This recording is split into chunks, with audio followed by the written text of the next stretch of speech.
Good morning, all the students. I am Mangiram Prajapati, Shri Jagannath Saraswati inter college Gango से। आज हम आपको पढ़ाएंगे ग्रामर में पार्ट ऑफ स्पीच। और पार्ट ऑफ स्पीच के अंतर्गत आप देख रहे हैं सबसे पहले यहाँ पर नाउन दिया हुआ है, और नाउन के अंतर्गत हम आपको जैसे कि नाम होते हैं, सबसे पहले नाउन की डेफिनेशन लेते हैं। जैसे कि noun is the name of person, place, anything, अर्थात नाउन के अंतर्गत किसी पर्सन का नाम जैसे कि राम, किसी वस्तु का नाम जैसे कि बुक, जैसे कि किसी स्थान का नाम आगरा, किसी गुण का नाम जैसे कि ऑनेस्टी, किसी धातु का नाम जैसे कि गोल्ड, ईटीसी। अर्थात नाउन के अंतर्गत बहुत सारी नाउन हो सकती है, जिसमें कि किसी व्यक्ति का नाम हो गया, किसी वस्तु का नाम हो गया, किसी स्थान का नाम हो गया, किसी गुण का नाम हो गया, किसी धातु का नाम हो गया, तो ये सभी नाउन के अंतर्गत आती है। उसके बाद दूसरे स्थान पर आते हैं आपका प्रोनाउन। प्रोनाउन के अंतर्गत हम क्या रखते हैं, सबसे पहले इसको समझने की जरूरत है। प्रोनाउंस का प्रयोग हम नाउन के स्थान पर करते हैं। Pronoun is the word which is used in place of noun, अर्थात नाउन के स्थान पर जिस शब्द का प्रयोग करेंगे वो प्रोनाउन होगा। जैसे कि राम है, राम के लिए हम आई का प्रयोग करते हैं, इसके ऑब्जेक्ट के लिए हम मी का प्रयोग करेंगे।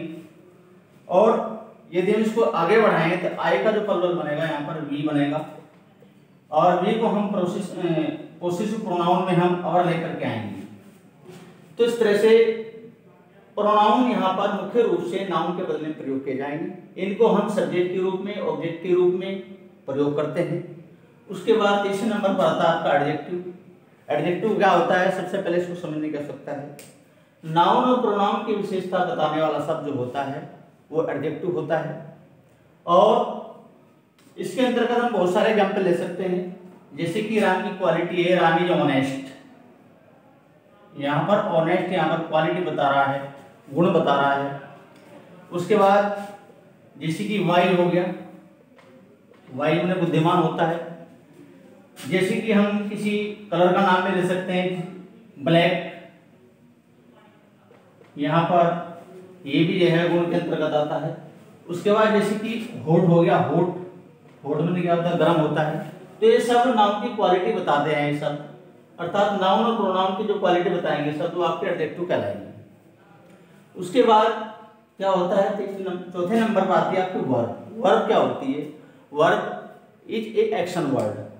वर्ब के द्वारा हम एक्शन को प्रकट करते हैं, एक्शन को बताते हैं, अर्थात नाउन और प्रोनाउन क्या एक्शन कर रहे हैं उसके बारे में हम वर्ब के अंतर्गत, उसको वर्ब के अंतर्गत रखते हैं।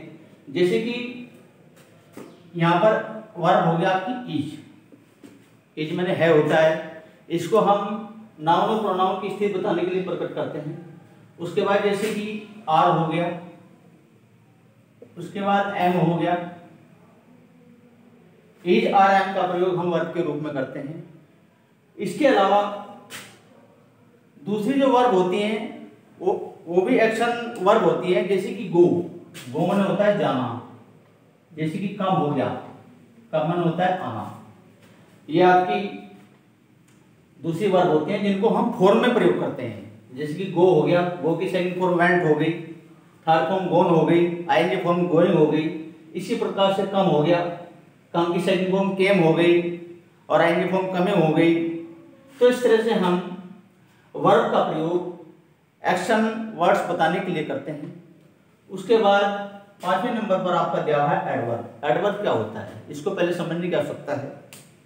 यहाँ पर जो एडजेक्टिव दिया हुआ है, एडजेक्टिव केवल नाउन और प्रोनाउन की विशेषता बताता है, लेकिन जो एडवर्ब होता है वो नाउन प्रोनाउन की विशेषता नहीं बताएगा। वो यहाँ पर जो वर्ब की विशेषता बताएगा, एडजेक्टिव विशेषता बताएगा, स्वयं की विशेषता बताएगा। एडवर्ब के द्वारा हम एडजेक्टिव, वर्ब और एडवर्ब की स्वयं की विशेषता बताते हैं।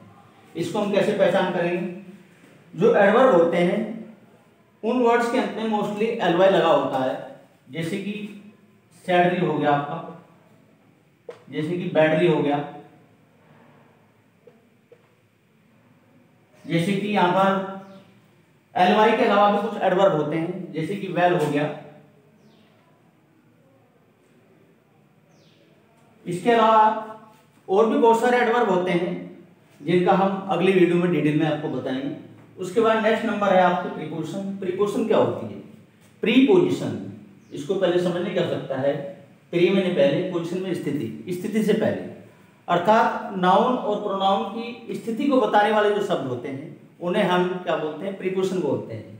जैसे कि ऑन हो गया, ऑन, जैसे कि इन हो गया, जैसे कि अपॉन हो गया, जैसे आउट हो गया, और हो गया, ये सब आपके प्रीपोजिशन होते हैं और इनका प्रयोग हम नाउन और प्रोनाउन की स्थिति बताने के लिए करते हैं। तो इस वीडियो के बाद नेक्स्ट वीडियो में हम आपको नेक्स्ट नंबर पढ़ाएंगे, आपको 7 नंबर पर कंजक्शन और इंटरजेक्शन। स्टूडेंट्स, नेक्स्ट नंबर जो पार्ट ऑफ स्पीच का है आपका कंजक्शन है। कंजक्शन को पहले हम समझेंगे। कंजक्शन होता है यहाँ पर दो वाक्यों को जोड़ने वाला, दो क्लॉज को जोड़ने वाला शब्द होता है कंजक्शन। और कंजक्शन में बहुत सारे वर्ड्स आपके होते हैं, जैसे कि बट होता है, एंड होता है, और होता है, नोर होता है, यट होता है, स्टिल होता है, इफ होता है, और जितने भी क्वेश्चन वर्ड्स होते हैं वो सभी जो कंजक्शन का कार्य करते हैं। क्वेश्चन वर्ड्स का प्रयोग हम कॉम्प्लेक्स सेंटेंस बनाने में करते हैं। उसके बाद नेक्स्ट नंबर है आपका इंटरजेक्शन। इंटरजेक्शन क्या होता है? इंटरजेक्शन को पहले हम हिंदी में समझेंगे। इंटरजेक्शन होता है विस्मय बोधक शब्द। इसके द्वारा हम हर्ष की यानी कि हृदय की तीव्र भावनाओं को प्रकट करते हैं, अर्थात सुख, दुख, घृणा, आश्चर्य, प्रसन्नता आदि भावों को प्रकट करने के लिए हम इंटरजेक्शन वर्ड्स का प्रयोग करते हैं। सबसे बड़ी पहचान क्या होती है इंटरजेक्शन वर्ड्स की? इनके अंत में एक्सक्लेमेशन चिन्ह लगे होते हैं। सभी जितने भी इंटरजेक्शन वर्ड्स होते हैं उनके अंत में एक्सक्लेमेशन चिन्ह हम अवश्य लगाते हैं, और सेंटेंस में हम बाद में भी एक्सक्लेमेशन चिन्ह का प्रयोग कर सकते हैं। तो इस प्रकार पार्ट ऑफ स्पीच के अंतर्गत हमने आपको 8 वर्ड समझाए हैं, और ये जो भी पार्ट ऑफ स्पीच आपके 8 वर्ड्स पार्ट ऑफ स्पीच हैं, इनका प्रयोग हम इंग्लिश लैंग्वेज में करते हैं और इन्हीं के द्वारा हम सेंटेंस बनाते हैं, कॉम्प्लेक्स सेंटेंस बनाते हैं, और पूरे पैसेज में हम पार्ट ऑफ स्पीच का प्रयोग करते हैं। तो प्यारे बच्चों, इन सभी को समझना आपके लिए अति आवश्यक है। इनको आप ध्यान से पढ़ें, देखें और समझें। स्टूडेंट्स, पार्ट ऑफ स्पीच के अंतर्गत हम थोड़ा सा और डिटेल में इसको बताने जा रहे हैं आपको कि हम पार्ट ऑफ स्पीच के अंतर्गत वर्ड्स का प्रयोग किस प्रकार से करते हैं। सबसे पहले हमने पार्ट ऑफ स्पीच में आपको नाउन बताया था, अर्थात नाउन का प्रयोग हम कैसे कर रहे हैं। आप यहाँ पर सेंटेंस में देख रहे हैं, यहाँ पर राम आ रहा है, यहाँ पर बुक आ रहा है।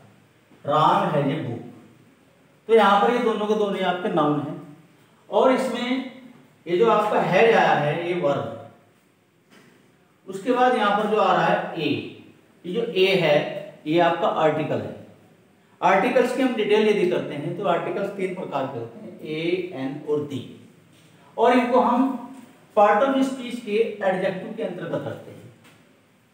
उसके बाद नेक्स्ट नंबर हम आपको बता रहे हैं प्रोनाउंस का प्रयोग हम कैसे करते हैं, जैसे कि I am your friend.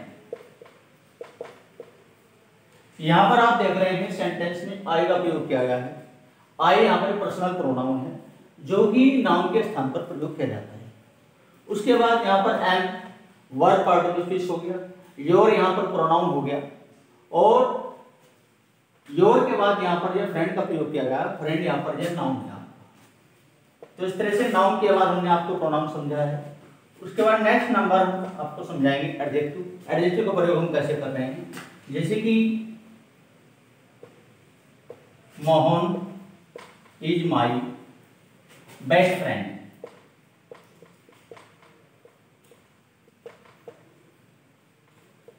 Mohan मेरा सबसे अच्छा मित्र है, सबसे अच्छा दोस्त है। तो यहाँ पर जो बेस्ट का प्रयोग है आपका, ये एडजेक्टिव का प्रयोग है, अर्थात एडजेक्टिव यहाँ पर हम आपको समझा रहे हैं। और ये मोहन नाउन हो गया, और यहाँ पर माई प्रोनाउन हो गया, और ये यहाँ पर वर्ब आ गई। उसके बाद नेक्स्ट नंबर चलते हैं, यहाँ पर मैनर का प्रयोग हम आपको करके दिखाते हैं, जैसे कि ही road a letter.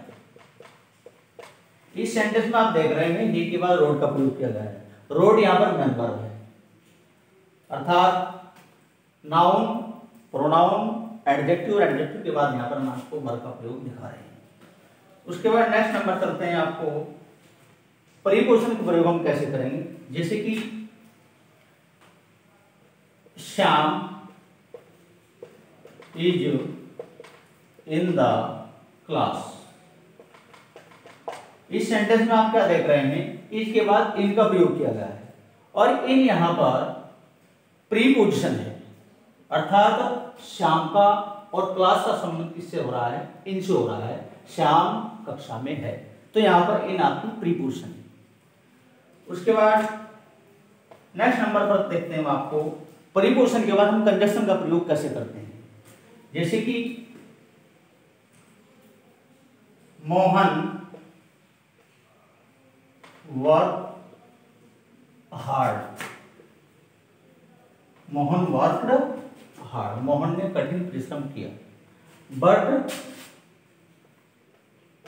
He fail, लेकिन वह फेल हो गया। तो यहां पर ये जो बट है ये आपका कंजक्शन है। इस कंजक्शन के द्वारा हम दो सेंटेंस को जोड़ रहे हैं, Mohan worked hard but he failed. He failed और मोहन वर्कड हार्ड के दोनों सेंटेंस को, दोनों क्लॉजेस को हम बट के द्वारा जोड़ रहे हैं, तो बट यहां पर आपका कंजक्शन होगा। उसके बाद नेक्स्ट चलते हैं, कंजक्शन के बाद हम आपको समझाते हैं इंटरजेक्शन। इंटरजेक्शन होते क्या है। इंटरजेक्शन वो शब्द होते हैं जो कि हृदय की तीव्र भावनाओं को प्रकट करते हैं। इसका उदाहरण देखते हैं यहां पर बोर्ड पर हम। जैसे कि यहां पर एग्जाम्पल हो गया आपका hurray. Hurray, he has passed in class 10। Hurray, hurray यहाँ पर जो है हृदय की तीव्र भावना को प्रकट कर रहा है, खुशी को प्रकट कर रहा है, प्रसन्नता को प्रकट कर रहा है, तो यहाँ पर ये इंटरजेक्शन का प्रयोग हुआ।